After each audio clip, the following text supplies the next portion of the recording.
को खुद भी परखें। अज़हा के ताल्लुक़ से बहुत ज़्यादा लोगों में परेशानी थी कि आखिर क़ुरबानी का और नमाज़ ईद उल अज़हा का क्या मसला रहेगा। तो आज रामपुर ज़िले के तमाम ज़िम्मेदार अधिकारियों के साथ हम तमाम उलमाए किराम की मीटिंग हुई। डीएम साहब, दोनों एडीएम साहिबान, कप्तान साहब, एडिशनल एसपी साहब, सीडीओ साहब, तमामी एसडीएम साहिबान और सीओ साहिबान मीटिंग में मौजूद रहे। 2 घंटे से ज़्यादा की मीटिंग हुई और बहुत ही तफसीली बात उस पर हर मौजू पर उसमें हुई है। बहरहाल जो बात तय हुई है वो मैं कौम तक पहुंचाने के लिए इस वीडियो को बना रहा हूं ताकि लोगों में बेचैनी ख़त्म हो। पहली बात तो ये कि नमाज ईद उल अज़हा उसी तरह पढ़ेंगे लोग जिस तरह नमाज ईद उल फ़ितर पढ़ी थी। यही हुकूमत उत्तर प्रदेश का आदेश है जो अधिकारियों ने हमें बताया कि मसाजिद में वही 5 लोग रहेंगे और बाकी लोग जिस तरह नमाज ईद उल फ़ितर को लोगों ने अदा किया था वैसे ही अदा करेंगे। यानी अगर चाहेंगे तो वो चाश्त की नमाज़ पढ़ लेंगे जो बाज़ उलमा का कौल है, और चाहेंगे तो वो अपने घरों में या अपनी गली के सिर्फ़ और सिर्फ अपनी ही गली के लोग एक साथ मिल के नमाज ईद उल फ़ितर जमात के साथ घर के बाहर हिस्से में या ड्राइंग रूम में बाहर का दरवाज़ा खोल के नमाज़ पढ़ लेंगे, जिसमें इमाम के अलावा 3 लोगों का कम से कम होना शर्त है।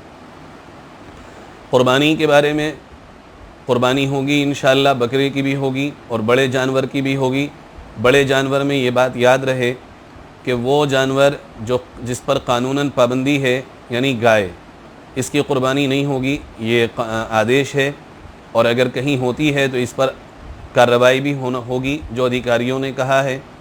काले जानवर में भैंस है, कटरा है, कटिया है। बड़े जानवर में इसकी क़ुरबानी होगी और कोई परेशानी इंशाअल्लाह नहीं होगी। अपने अपने घरों में करेंगे, इकट्ठी क़ुरबानी नहीं होगी। लाने ले जाने में भी कोई परेशानी नहीं होगी इंशाअल्लाह, ना कोई पुलिस परेशान करेगी। बस इतना याद रखें कि लाने ले जाने में ख़ास तौर पर इस तरह ना लेके आएँ कि एक छोटे पीकअप में 10-10 जानवर भर लिए जाएं। ये तो जानवर पे भी जुल्म है। एक पीकअप में ज़्यादा से ज़्यादा 3 से 4 जानवर आ सकते हैं सही तरीक़े से, तो उसी तरह उसको लेके आएँ। और क़ुरबानी के जानवर का तो वैसे भी एहतराम ज़रूरी है, तो एहतराम करते हुए ही उसका लाना चाहिए चूँकि ये क़ुरबानी का जानवर है। इसी तरह क़ुरबानी के सिलसिले में ख़ास तौर पर चीज़ें याद रखनी होंगी कि हमें खुली जगह में क़ुरबानी नहीं करनी है, बल्कि अपने घर के अंदर आड़ करके, जैसा कि अल्हम्दुलिल्लाह मुसलमान करते भी चले आए हैं कि आड़ में ही क़ुरबानी होती है, आड़ में करें। शहर में ख़ास तौर पर घर के अंदर करें, दरवाज़ों के बाहर ना करें, ना रोड पर करें। रोड पर करते भी नहीं हैं अल्हम्दुलिल्लाह, अब इसका और ज़्यादा ख्याल रखें। हमारे किसी अमल से किसी भी दूसरे मज़हब वाले को कोई तकलीफ़ ना पहुँचे, ये भी हमारे इस्लाम का एक हिस्सा है कि हम किसी को तकलीफ़ देने के लिए अपना अमल नहीं करते। इस तरह करें कि खून ही खून नालों में ना दिखे और ना गंदगी का कहीं कोई मुज़ाहरा हो, बल्कि हत्तल इम्कान ये कोशिश हो कि सफाई और सुथराई का हद से ज़्यादा ख्याल रखा जाए। इसी तरह हमें इसका भी ख्याल रखना बहुत ज़रूरी है कि अब जैसे जैसे दिन आगे बढ़ रहे हैं, कोरोना वायरस अपनी ख़तरनाक सूरत को इख्तियार करता चला जा रहा है।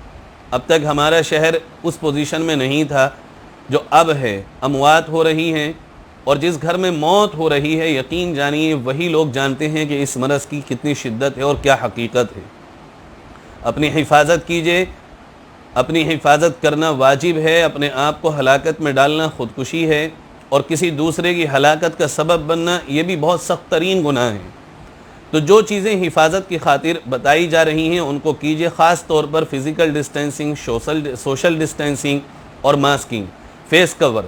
ये फेस कवर की आदत बना लीजिए। फेस कवर तो वैसे भी पुराने ज़माने में हम सुनते हैं कि लोग अपने चेहरों को और अपने सरों को गर्मी के ज़माने में ढक के निकला करते थे, ख़ास तौर पर लू के ज़माने में। और वैसे भी धूल से, गर्द से, पोल्यूशन से बचने का बहुत अच्छा ज़रिया है ये।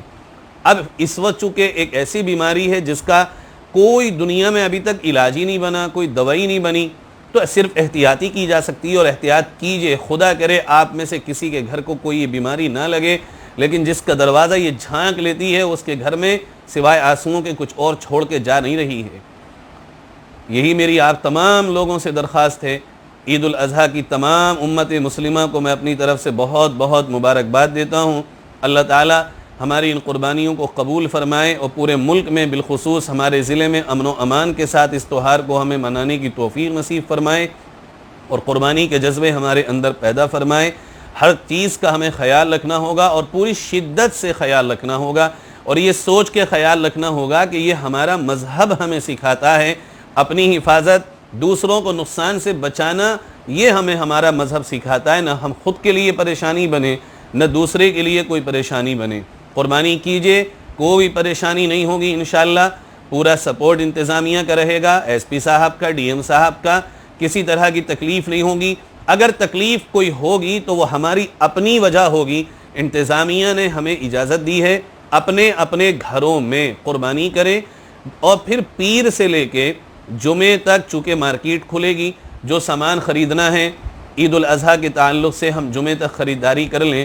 ہفتہ اور اتوار مارکیٹ بند رہے گی، اس کا خیال رکھیں۔ اب اسی میں جب قربانی کریں گے تو ایک بڑا سوال آتا ہے کہ گوشت کیسے بانٹیں گے؟ گوشت بانٹیے، ایک ساتھ 5 لوگوں سے زیادہ نہیں نکلیں گے، زیادہ سے زیادہ 5 لوگ، ورنہ 2 ہی لوگ نکلیں، اور انہیں پولیتھین میں، کالی پولیتھین میں پیک کریں، آدھا کلو، 1 کلو، جتنا بھی آپ اس کو بانٹنا چاہتے ہیں۔